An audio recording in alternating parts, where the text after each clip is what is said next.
On today's Tech Help for Churches, podcast copyright and tips and tricks.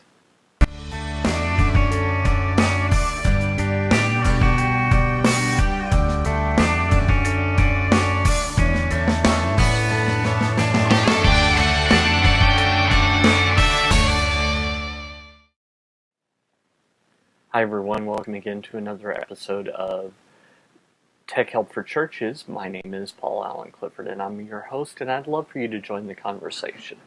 So head on over to trinitydigitalmedia.com/contact and you'll find all my contact information there. You can leave a message. You can always leave a message or make a comment right below this video, whether you're on YouTube or trinitydigitalmedia.com. Either one of those is perfectly acceptable, so feel free to do that.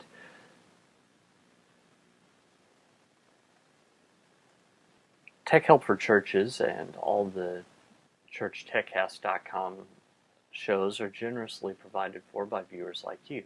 Thank you. Head on over to patreon.com/PaulAllenCliff. That's patreon.com/PaulAllenCliff. You can support the show for as little as $1 a month or more. Every little bit helps, and every level has different features and options. So head on over and see what you can get just by supporting the show today. So if you're just joining, I am going through my first book, Podcasting Church, and we are this week on chapter 19 and 20. I've been doing 2 chapters a week, and so I thought that we would discuss some of the stuff that I have here. The first thing that I want to talk about is copyright. Romans 13 is an odd chapter. It just is. Because the Apostle Paul, who wrote it, it's generally agreed that he wrote it. It's not something that someone else wrote. It's generally agreed that he wrote it. He was facing persecution and had faced persecution in the past when he wrote it. And he eventually was killed by the Romans for his faith. So you would think that someone in that situation would talk all about just laws and unjust laws and civil disobedience, but he doesn't. Now, he had people in the Old Testament, like, for example, Daniel and Shadrach, Meshach, and Abednego, Esther, different people in the Old Testament as examples of people that said, this is not a just law, I've got to oppose it. But he doesn't do that. He talks instead about the civil law, civil authorities, and why we should follow them. And if you don't follow them, then you should expect punishment for not following the laws. That's at least interesting.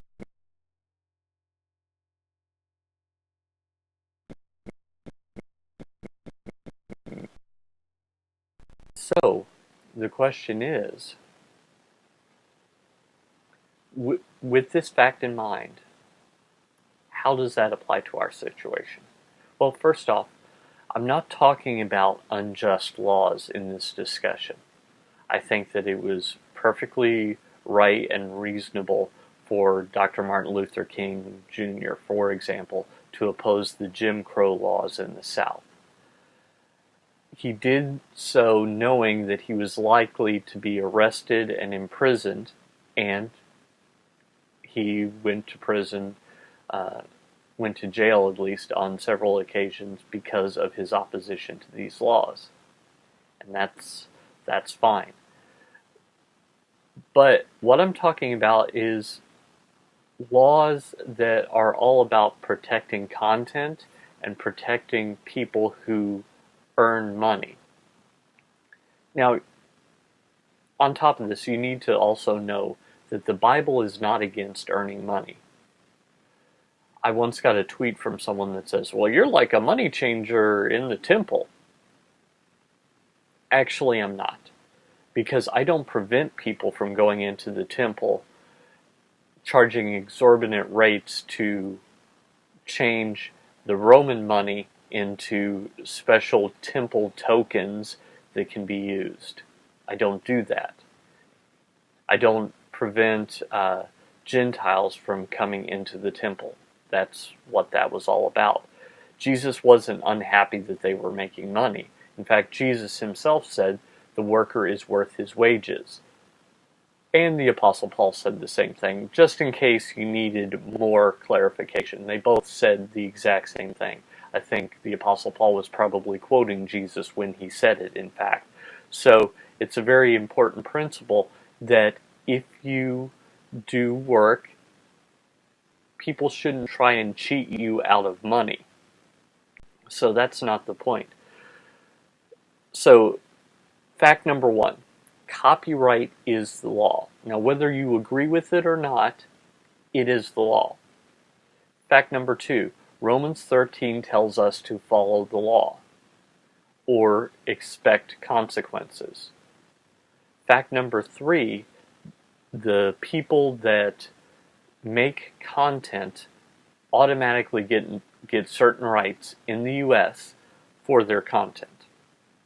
So, if you're planning on making copies of the latest worship song and handing them out to your entire congregation, don't. If you're planning on taking music from the latest CD you got at the Christian bookstore and using that as background for your video, don't. If you're planning on making copies of music that you got, say, from Amazon or iTunes, and selling those in your congregation, don't. Or even giving them away, for that matter. Just don't. You see, it doesn't matter whether you make money or not. It doesn't matter if you're a nonprofit like a church. Copyright says that the person that created the original work has rights to that work. Now, if that person used something in the public domain as the basis for that work, it could still be that they have a copyright to it. So I just was recently in a discussion with someone online that said the reason that hymns were public domain was because they were based on Scripture. This is not true. The reason hymns are in the public domain is because all their authors are dead. And copyright dates back to at least the U.S. Constitution, which was ratified in 1787. So we're not talking about something created in the 60s to make worship artists rich. We're talking about something that predates that time. Now, the duration of copyright has increased radically since 1787. It used to be like 12 years. Not very long at all. But now, it's the life of the author plus 70. So it's kind of odd in that way. Still, whether it's right or not, we're told by Romans 13 that we should follow the law or expect that there are consequences, that the legal authorities are in power with God's permission and authority. So we should keep that in mind. Now, if you're thinking, wait, if I automatically get rights to the content that I make, Paul, when I download your podcast, am I breaking the law? No, and here's why. Some legal professors got together realizing some shortcomings in copyright law, and they developed a license that content creators could apply to their content to make it easier to do things that they wanted to do while still protecting their content from things that they didn't want. So I want you to share this content. I want you to spread it. I don't want you to make derivative works from it, and I don't want you to sell it. So there's something called Creative Commons. You could go to creativecommons.org and look at all the different licenses. On one end of the spectrum, there is an ND non-commercial license, which is no derivative works used non-commercially. On the other end of the spectrum, there is a attribution-only license. In the middle, there's share and share alike, which is you can make derivative works as long as the license follows the license of the original. But so just suffice it to say that this show, and I would recommend any shows that you make, any podcasts you make, follow a Creative Commons license approach where you're basically saying, please distribute this, but, and then you put in your qualifiers. So go to creativecommons.org and take a look at those different licenses and see which one applies to you. And by the way, this has been tested in court, at least in the US, and it seems to work fine. So you can say, share my content, but don't make new stuff out of it, don't sell it, or I don't care what you do, just get it out there. That's fine. And you still maintain copyright to it. So you can still own it, you can revoke that at any time and say, okay, from this point on, all rights reserved. You can do that. That wouldn't apply to the people that have already used the work, but this is different. So that's what I would recommend for you is don't use other people's work without permission. If you're going to use their work, get permission, which is usually going to cost you some money. For your work, if you want it distributed, which generally speaking, that's the whole idea of podcasting. If you want it distributed, distribute it under a Creative Commons license. And that's a great way for you to get the word out. So next, let's talk about some tips and tricks. First off, when it comes to preparing your podcast, what you want to do is you want to keep a piece of paper with you, keep your smartphone with a list of ideas, and anytime you have an idea, write it down, put it down somewhere. You think that you will remember it, but you won't. So write it down, put it somewhere where you can check it from time to time.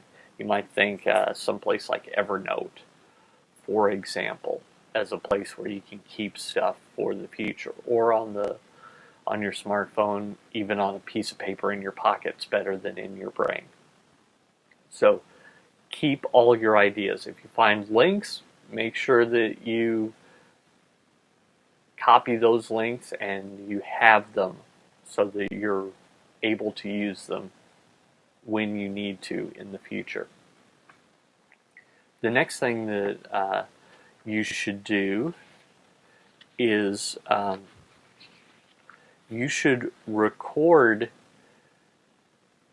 whatever you're going to edit in the highest possible quality that you can. So even if you're podcasting a video podcast at 640 by 360 like this one, if you can, record it at 1080p or even 4K if you can, because it's easier to downscale than it is to upscale. With audio, it's better to record an uncompressed audio file like a WAV file or an AIFF file than an MP3, because every time you edit your file, the quality is going to go down. But if you start with more quality than you need, when it goes down, it'll go down to where you need it, as opposed to starting with where you need it and then you record and encode and all that fun jazz, and then boom, it's even lower. And let's say you have to edit it 2 or 3 times. It gets lower and lower. Not good.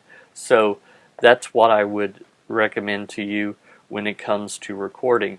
If you're doing audio only, by the way, you can use something like this. This is a Zoom H4 recorder.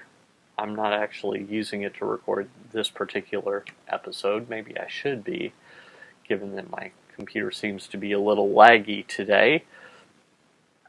But I can record uncompressed audio into this. So CD quality, WAV format audio.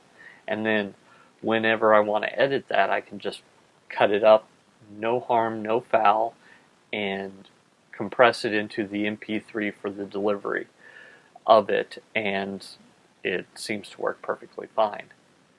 And it's also good to get the recording off of your computer. So keep that heavy lifting off of the computer if you can. I'm a little limited with my setup, but ideally that's what I would want to do, is do that. For your studio space, think about everything that you can do on a budget to improve the quality. If you're, for example, I don't have my pop filter where I can show it here.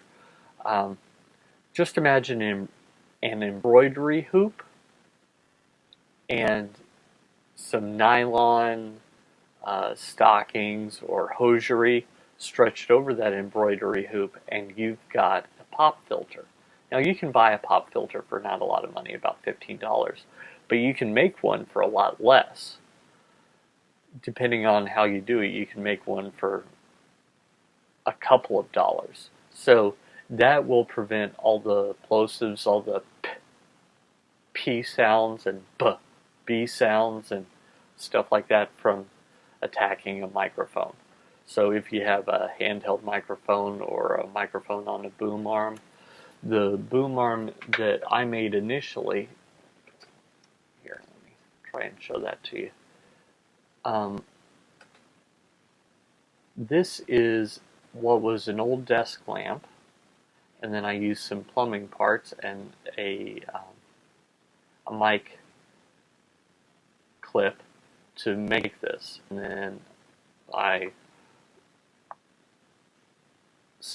stuck a very thin mic cable through the works where normally the power cable to the lamp would go, and then I soldered the XLR on the other end, and it works perfectly fine. Now I'm not using it right now because I'm using a lavalier mic, so that's something else that you can do.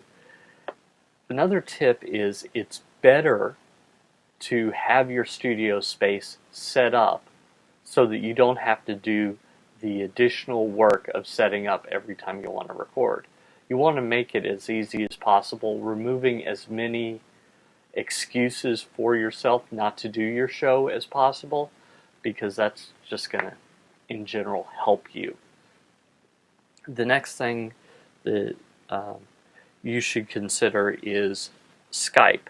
When you're talking between two people, you or whoever's the host of the show, and you're doing an interview, Skype is kind of the de facto standard in podcasting.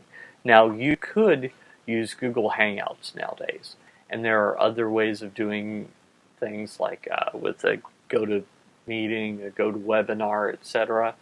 But Skype really has been the standard for quite some time, and there's a good reason. It's good and it's free.